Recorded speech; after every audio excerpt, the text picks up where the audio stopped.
अफ़गान सूबे पक्तिका का जुर्रत यार, ये नाम मैंने बदल दिया है सिक्योरिटी रीजंस की वजह से। जुर्रत यार अफ़गान सदारती महल में कायम 4 दफ्तरों में से एक में काम करता था। यूनिवर्सिटी से निकलने के बाद ये उसकी पहली नौकरी थी और वो उन लोगों में शामिल था जो अफ़गान सदर अशरफ गनी के सामने पेश होने वाली दस्तावेज़ात तैयार किया करते थे।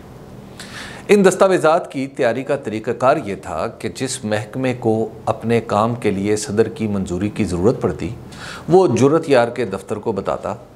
उस दफ्तर से मिलने वाली हदायत के मुताबिक फ़ाइल तैयार की जाती और एक बार फिर जुर्रत यार के दफ्तर से होती हुई सदर की मेज़ तक पहुँच जाती।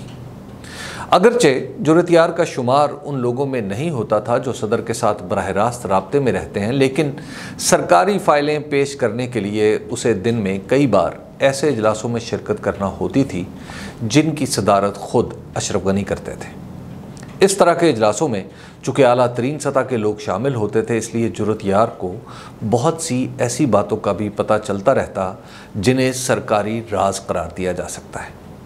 जिन दिनों अमेरिका और नेटो अफवाज ने अफ़गानिस्तान से निकलने का फ़ैसला कर लिया और अफ़गानिस्तान के अज़ला पर तालिबान ने कब्ज़ा शुरू किया, तो जुर्रत को उसके बॉस ने एक नई जिम्मेदारी सौंप दी।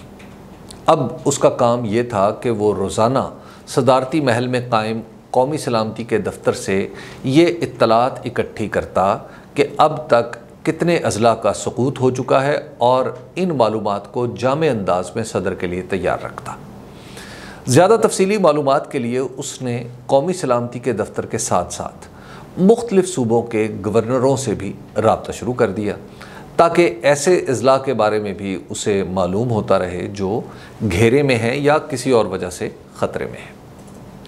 जुर्रत यार को जब भी किसी नए ज़िले पर तालिबान के कब्ज़े की इत्तला मिलती तो वो परेशान हो जाता, मगर उसने देखा कि सदर अशरफ गनी कुछ गुस्से में तो आ जाते मगर मुकाबला करने के अज़्म का इजहार करते रहते। जुर्रत यार को अपने सदर की ये दिलेरी बहुत अच्छी लगती थी और सदर की ये बातें सुनकर वो ख़ुद भी दलेर महसूस करने लगता था। जब मैं जुर्रत यार से मिला और उससे सदारती महल के आखिरी दिनों की रुदात कहने की दरख्वास्त की तो उसका चेहरा सपाट हो गया, लेकिन जैसे जैसे बात आगे बढ़ी तो उसके चेहरे का तासुर भी कहानी के हर मोड़ पर बदल जाता। कभी आवाज़ मद्दम हो जाती, कभी आंखें बंद हो जाती, कभी उसकी ज़ुबान रुक जाती और कभी पूरा वजूद कहानी कहने लगता। वो बता रहा था कि उसके सामने कई बार ये बात सदर अशरफ गनी को बताई गई कि तालिबान अमेरिका के निकल जाने के बाद भी किसी सूबाई सदर मकाम पर कब्ज़ा नहीं करेंगे। जब तालिबान के सामने सूबाई सदर मकाम भी सरनगू होने लगे तो ये बताया जाने लगा कि 34 में से निसफ सूबे तालिबान के कब्ज़े में चले जाएंगे और बाकी पर अशरफ गनी की हुकूमत कायम रहेगी। ये सूरत हाल कम अज़ कम 2 साल चलेगी और फिर आलमी ताकतों की मदाखलत से कोई मुआहदा किया जाएगा। जुर्रत यार के मुताबिक हम चूँकि ये सब कुछ अपने कानों से सुन रहे थे, इसलिए हमें यकीन था कि 2 साल तक काबुल में तालिबान नहीं आएंगे। इन बातों पर यकीन करके ही मैंने अपना पासपोर्ट तक भी नहीं बनवाया था और सोचा कि 6-7 महीने तक पासपोर्ट बनवा कर हालात ख़राब होने से पहले पहले ही पाकिस्तान या कहीं और चला जाऊंगा। उसने ये बात मुझे बड़े अफसोस के साथ बताई। मैंने पूछा, तुम्हें अशरफ गनी कैसा लगता था? उसके लिए ये सवाल गोया किसी महबूब के ज़िक्र का आगाज़ था। कहने लगा, अशरफ गनी दिलेर आदमी था। जब उसकी हल्फ बर्दारी की तकरीब हो रही थी तो भी रॉकेट चले थे। उसने अपना गिरेबान खोल कर दिखाया कि उसने कोई बुलेट प्रूफ जैकेट नहीं पहन रखी। उसकी ये अदा मुझे भा गई। फिर हम जब भी उससे मिलते थे तो वो यही कहता था कि मैं भागने वाला नहीं। हमें उसकी हर बात पर यकीन आ जाता था। अशरफ गनी अपनी गुफ्तगू में अफ़गानिस्तान के साबिक हुक्मरान गाज़ी अमानुल्लाह का बड़ा ज़िक्र किया करता था। उसने कई बार कहा कि गाज़ी अमानुल्लाह ने 1919 से 1929 तक अपने दौरे हुकूमत में अफ़गानिस्तान की बड़ी खिदमत की, बस हबीबुल्लाह किलकानी के मुकाबले में उसे मुल्क छोड़कर नहीं भागना चाहिए था। अशरफ गनी ने अफ़गानिस्तान भर में अमानुल्लाह की तस्वीरें लगवाईं ताकि अफ़गान अवाम को उनकी अज़मत रफ्ता का एहसास दिलाया जा सके। जब वो बार बार गाजी अमानुल्लाह की गलती का जिक्र करता था तो हमें यकीन आ जाता था कि अशरफ गनी मर जाएगा मगर अमानुल्लाह की तरह अफ़गानिस्तान छोड़कर नहीं जाएगा। 15 अगस्त को क्या हुआ था वो बात करने के लिए रुका तो मैंने उससे पूछा। उसने बताया कि उस दिन अपने घर से निकलते हुए उसे कुछ देर हो गई थी। उसके मुताबिक मैं जब गाड़ी चलाते हुए बड़ी सड़क तक पहुंचा तो सुबह के 10 बज चुके थे। सड़कों पर गैर मामूली रश था। काबुल की कई छोटी सड़कें बंद थी। मैं समझा कि कोई अहम शख्सियत कहीं जा रही होगी इसलिए बंद की गई हैं। मेरी गाड़ी के शीशे बंद थे। मैं मज़े से गाड़ी में मौसीकी सुन रहा था और इतना रश देखकर भी मुझे ख्याल नहीं आया कि अपना मोबाइल ही देख लूं। मैं बड़ी मुश्किल से अर्ग यानी सदारती महल पहुंचा। गेट पर खड़े गार्ड्स ने मुझे देखकर कहा, तुम क्या लेने आ गए हो? मैं कुछ हैरान तो हुआ लेकिन अपनी मखसूस जगह पर गाड़ी खड़ी करके दफ्तर की तरफ चल पड़ा।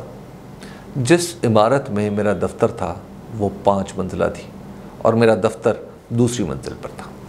मैं जैसे ही इमारत के अंदर दाखिल हुआ मुझे उसके खालीपन का एहसास हुआ। मैं लिफ्ट के ज़रिए अपने फ्लोर पर गया तो वो मुकम्मल खाली था। मैंने तीसरी और फिर चौथी मंजिल भी देखी, वो भी खाली थी। मुझे इतनी बड़ी इमारत में अकेला होने का ख्याल आया तो मैं डर गया। मैं तेज़ी से नीचे आया और सामने वाली इमारत में गया तो वो भी मुकम्मल खाली थी। इतनी देर में एक और शख्स आ गया जो मेरे साथ ही काम करता था। उसे देखकर मुझे कुछ हौसला हुआ। अभी मैं उससे कुछ पूछने ही वाला था कि मेरा बॉस अर्ग के उस हिस्से से निकल कर आया जो सदर के इस्तेमाल में रहता है। वो रो रहा था। इतनी देर में अशरफ गनी के सरकारी गार्ड्स भी वहाँ आ गए। वो भी रो रहे थे। उसने हमें बताया कि सदर अफ़गानिस्तान छोड़कर जा चुका है और तालिबान काबुल में आ चुके हैं। यह सुनकर हम भी रोने लगे। फिर मेरे बॉस ने मुझे अपना मोबाइल फ़ोन दिया और कहा कि वीडियो बनाओ। मैं कुछ समझा नहीं लेकिन मैंने वीडियो बनाना शुरू कर दी।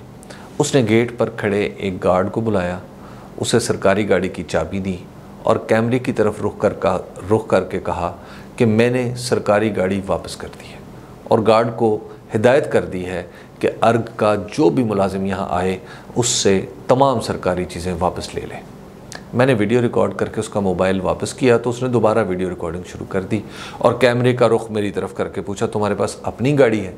मैंने कहा हाँ। तो उसने दरख्वास्त की कि मैं उसे घर छोड़ दूँ। वो ये वीडियो इसलिए बना रहा था ताकि उस पर कोई इल्ज़ाम लगे तो सबूत के तौर पर वो ये वीडियो पेश कर दे। मैंने उसे घर छोड़ने की हामी भर ली। वो गाड़ी में बैठा।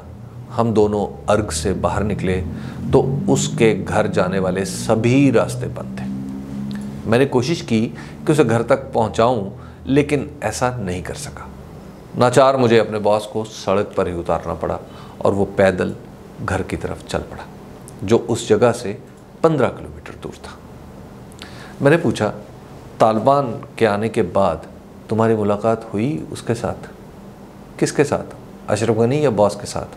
उसने मुझसे ही वजाहत मांग ली। अपने बॉस के साथ, मैंने उससे बताया। वो हल्के से हंसा, चंद सेकंड खामोश रहा और बोला, नहीं। अर्ग में दोबारा काम करोगे? मैंने अगला सवाल पूछा। नहीं, मैं तालिबान के साथ काम नहीं कर सकता। अब मैं कारोबार करूँगा या किसी दूसरे मुल्क चला जाऊँगा। उसने ये बताया मुझे। फिर बोला, क्या तुम मुझे पाकिस्तान का वीज़ा दिला सकते हो? मैं भला इसका क्या जवाब देता।